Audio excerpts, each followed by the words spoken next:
Bills Mafia. This doesn't feel like a normal off-season moment. This feels like one of those crossroads, one of those times where you can just tell the front office is staring at the roster and asking some uncomfortable questions.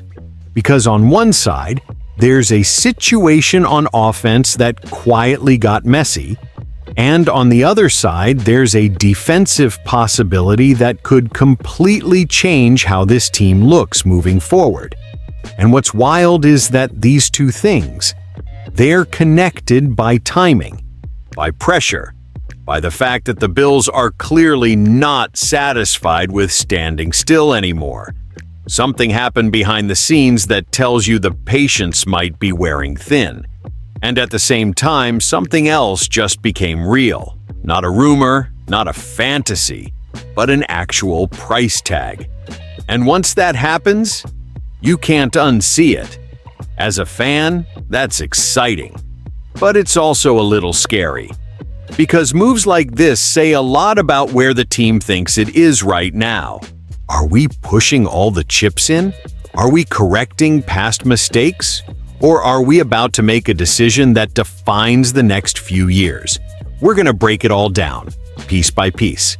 But before we do that, real quick, if you're a true Bills fan, smash that like button, subscribe to the channel, because Bills Nation Update is brand new and we're chasing our first 1,000 subscribers.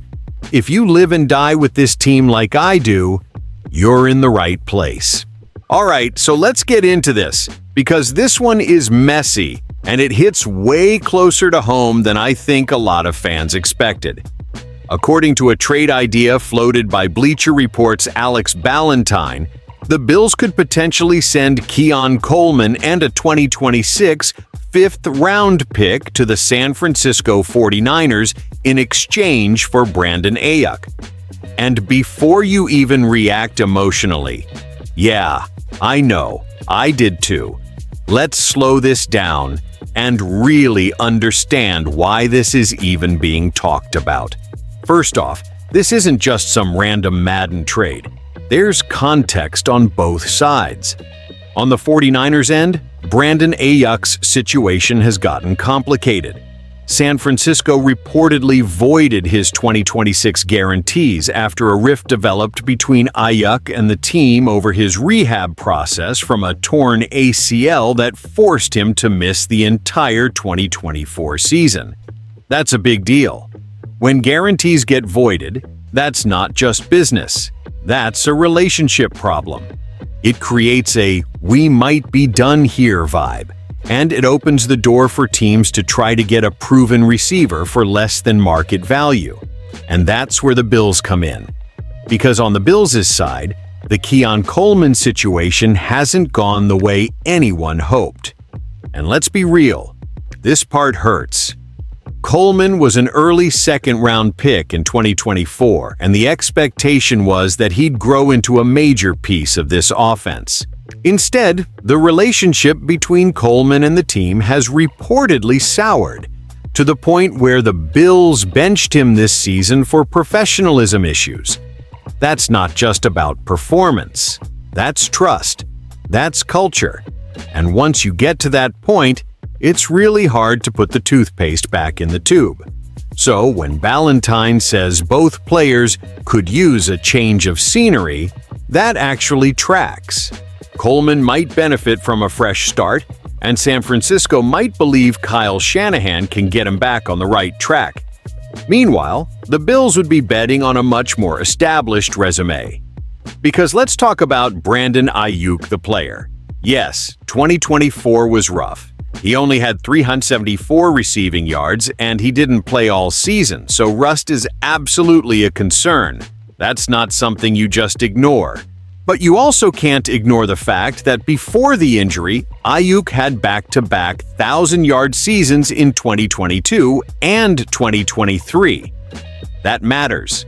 That's proven production at a high level, something the Bills have been desperately trying to stabilize in the receiver room. Age-wise, Ayuk is 27, so this isn't some aging vet at the very end. But financially, there's another layer. He carries a $15 million cap hit in 2026, and that's not nothing. That number alone could scare the Bills away, unless, and this is key, the 49ers are willing to eat a chunk of that salary to make the deal work. If that happens, suddenly the risk-reward balance shifts a lot more in Buffalo's favor. There's also a bigger picture reason this trade idea exists. San Francisco is staring down Brock Purdy's new contract extension, which means they need cheaper contributors. Coleman, on a rookie deal, fits that need.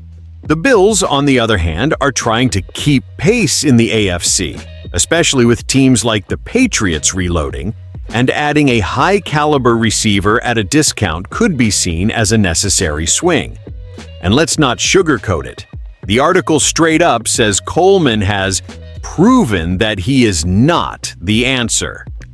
That's harsh, but that's the perception right now. Fair or not, that's where things stand.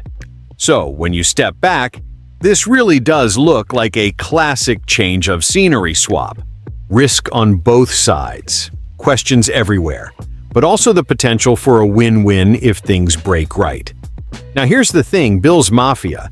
As big as this offensive move would be, as emotional as it is to even talk about moving on from a recent high draft pick, there's another situation brewing, on the defensive side, that might say even more about how aggressive this franchise is willing to be next.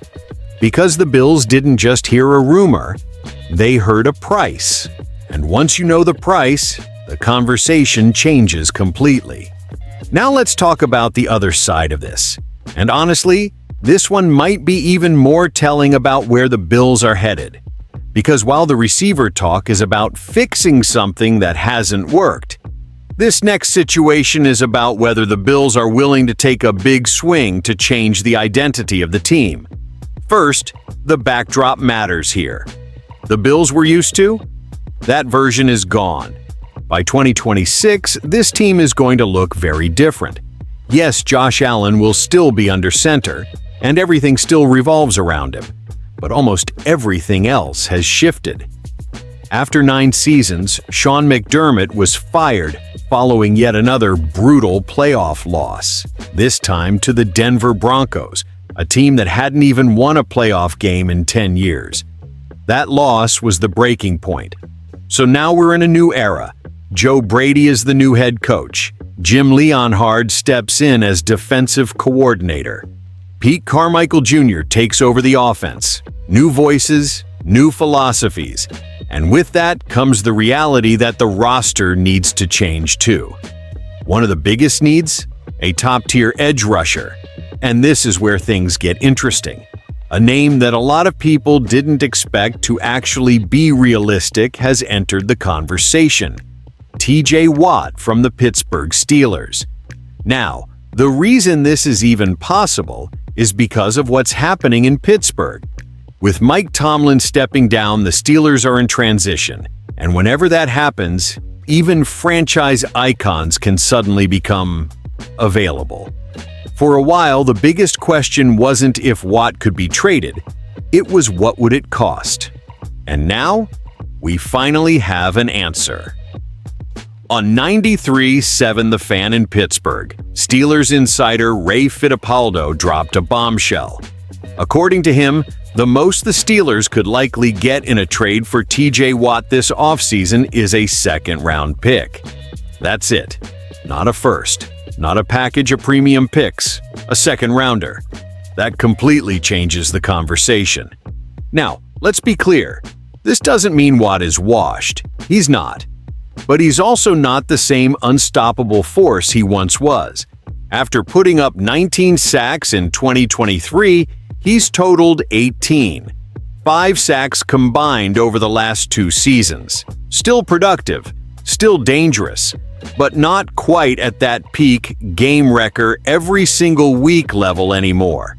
And then there's the financial side. Watt comes with a massive contract. And that matters for a Bills team that's already juggling cap flexibility while trying to build around Josh Allen. So, when you put it all together, the age curve, The recent production dip, the money, it makes sense why the price is lower than people expected. And it also explains why the article points out the Bills might look elsewhere. Names like Trey Hendrickson or Max Crosby are mentioned as potential alternatives if Buffalo decides Watt isn't the right risk. But here's the thing, as a fan, knowing the asking price makes this real. This isn't some fantasy trade anymore. This is the front office sitting down and asking, is a second-round pick and a big contract worth one last elite push? And when you connect this with the receiver situation we just talked about, you can feel it. The Bills aren't tiptoeing anymore. They're evaluating who stays, who goes, and how aggressive they want to be in this new era. So when you step back and really look at both of these situations together, it paints a very clear picture of where the Buffalo Bills are right now. This team is at a decision point.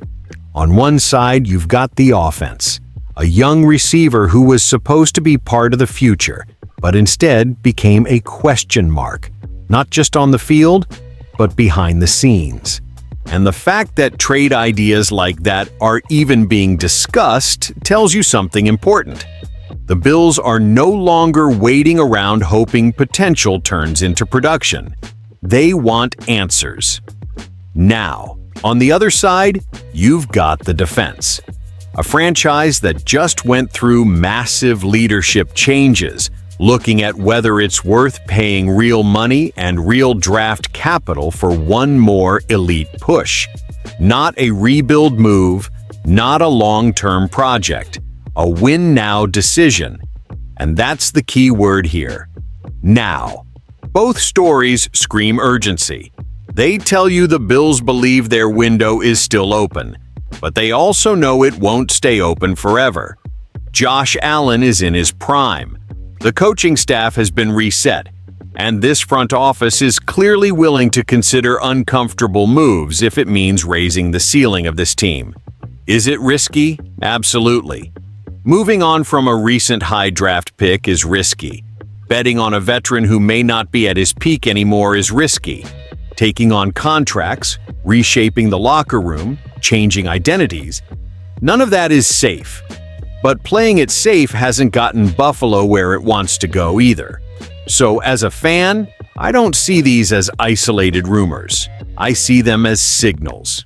Signals that the Bills are deciding what kind of team they want to be in this next chapter. Conservative and patient, or aggressive and all in. And honestly, I'd rather live with the results of bold decisions than watch another year slip by wondering what if. Now let me hear from you. If you're a Bills fan who actually enjoys real talk and honest opinions, hit that like button, drop a comment with how you feel about these moves, and subscribe to Bills Nation Update. The channel is brand new, we're chasing our first 1,000 subscribers, and this is a space for fans who live this team, not just follow headlines. Bills Mafia, we're just getting started.